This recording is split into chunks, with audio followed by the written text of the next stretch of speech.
जनहित TV news, बातमी प्रत्येकाच्या हिताची। विदेशात चांगली नोकरी लावून देण्याच्या बहाण्याने एका तरुणीला थायलंडमध्ये विकल्याची धक्कादायक घटना समोर आली आहे। ही धक्कादायक फसवणूक अविनाश रामभाऊ उडान या व्यक्तीने केल्याचं समोर आलं असून त्याच्या विरोधात आता गुन्हा दाखल करण्यात आला आहे। तक्रारदार सिमरन हरेश चौधरी वय 29 ही विभागल हॉस्टेल रांजणगाव फाटा वाळूज येथे राहते।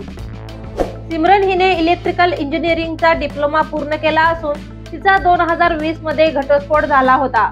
त्यानंतर ती एका कंपनीत ऑफिस एक्झिक्युटिव्ह म्हणून काम करत होती। दरम्यान एका वृत्तपत्रात आलेल्या जाहिरातीतून उल्कानगरी भागातील एका एजन्सीत नोकरीस लागली।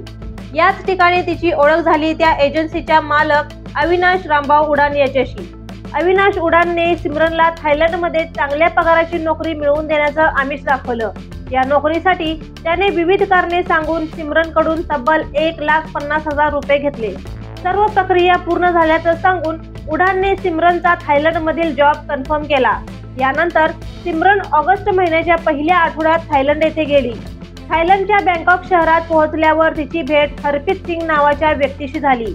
हरप्रीत सिंगने तिला थेट कंपोट या गावात असणाऱ्या क्रिएटिव्ह माइंडसेट नावाच्या कंपनीत नेलं। या कंपनीत पोहोचल्यावर सिमरनला समजलं की तिला चॅटिंग स्कॅमच्या कामासाठी ठेवण्यात आलं आहे। तिने विचारणा केली असता तिला कळलं की तिची विक्रीच या कंपनीत करण्यात आली आहे। 2 महिन्यांपर्यंत या नरकातून बाहेर पडण्याचा प्रयत्न करत सिमरनने संपर्क साधला। शेवटी तिला $2,000 म्हणजे सुमारे 1.7 लाख रुपये भरून स्वतःची सुटका करावी लागली। या प्रकरणात भारतीय दूतावासाने तिला मोठी मदत केली। दूतावासातील अधिकाऱ्यांनी स्वतः सिमरन चौधरीला मुंबई विमानतळावर सुरक्षित आणलं। मुंबई इमिग्रेशन अधिकाऱ्यांनी चौकशी दरम्यान उघड केलेल्या तपशीलनुसार अविनाश रामभाऊ उडान या व्यक्तीने सिमरनची फसवणूक करून तिला विकल्याचं समोर आलं।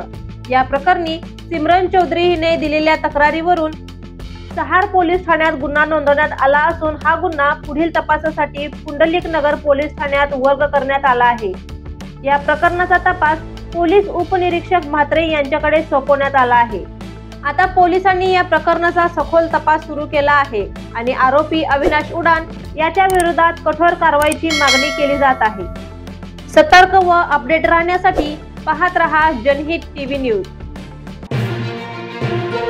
जनहित टीव्ही न्यूज, बातमी प्रत्येकाच्या हिताची।